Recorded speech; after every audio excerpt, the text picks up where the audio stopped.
హర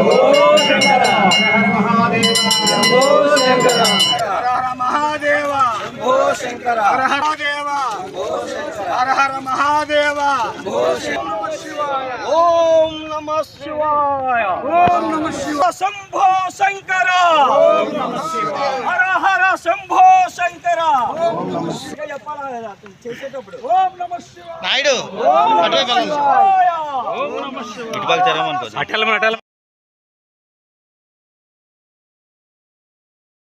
అది okay sir. Sir అందరికీ నమస్కారం అండి. ఈరోజు బలిగట్టం బ్రహ్మలింగేశ్వర స్వామి ఆలయంలో ఈ ప్రాంత రైతుల తరపున మేము పూజా కార్యక్రమం చేపట్టడం జరిగింది.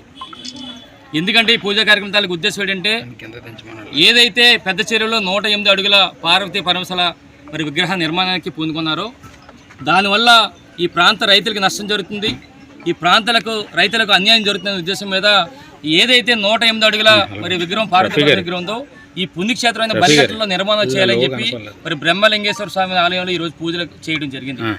అయితే మనందరికీ తెలుసు, ఒకసారి బలిగట్టం గురించి ఒకసారి మనందరికీ తెలిసినప్పుడు కూడా మరొకసారి గుర్తు చేసుకోవాలి. ఈరోజు ఆంధ్రప్రదేశ్ రాష్ట్రంలో ఎన్నో పురాతన ఆలయాలు ఉన్నాయి. అందులో మరి బలిగట్టం బ్రహ్మలింగేశ్వర స్వామి కూడా ఆలయం ఒకటి. అయితే దీని ప్రత్యేకత కూడా ఒకటి ఉంది. ఏంటంటే ఏదైనా సాధారణంగా నదులు తూర్పు వైపు ప్రవహిస్తాయి.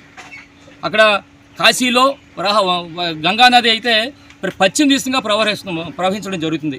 అదేవిధంగా ఇక్కడ వరహా నదిలో కూడా బలిగట్టు వరహా నది కూడా ఉత్తరం నుండి దక్షిణానికి వచ్చి ఆలయం ఎక్కడైతే ఉందో ఆలయం దగ్గర పశ్చిమ దిశగా మరుగుతుంది. అందుకనే దీన్ని దక్షిణ కాశీగా పిలువబడుతుంది పురాణాల్లో. అలాగే ముఖ్యంగా చెప్పాలంటే ఆనాడు పురాణాల ప్రకారం బ్రహ్మదేవుడు స్వయంగా వచ్చి శివలింగాన్ని ఇక్కడ మరి ప్రతిష్ఠించి పూజలు చేసేవారని చెప్పి పురాణాలు చెప్తుంది. అందుకనే మరి బ్రహ్మలింగేశ్వర స్వామి ఆలయం అని చెప్పి పేరు రావడం జరిగింది. మరి దీంతోపాటు గర్భాలయంలో మరి శివుడి తాలూకా చాలా ఆకర్షణీయంగా ఉంటుంది. అలాగే బయట నంది విగ్రహం కూడా ఆకర్షణీయంగా ఉంటుంది.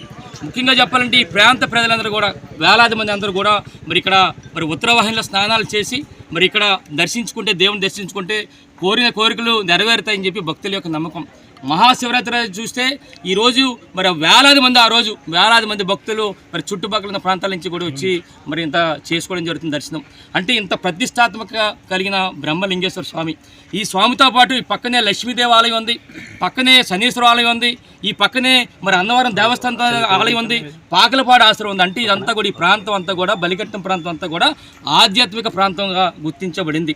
అందుకే మేము కోరేది ఏంటంటే ఈరోజు మరి రైతులకి నష్టం జరుగుతుంది కనుక పెద్ద చెరువులో 108 అడుగుల మరి విగ్రహం పెట్టడం వల్ల అక్కడ నష్టం జరుగుతుంది కనుక అన్యాయం జరుగుతుంది కనుక ఆ 108 అడుగుల పార్వతీ పరమేశ్వర విగ్రహాన్ని ఇక్కడ పుణ్యక్షేత్రంలో బలిగట్టంలో మరి చేయాలని చెప్పి ఇక్కడ విగ్రహం నిర్మాణం చేయాలని చెప్పి మేము పూజా కార్యక్రమం చేయడం జరిగింది.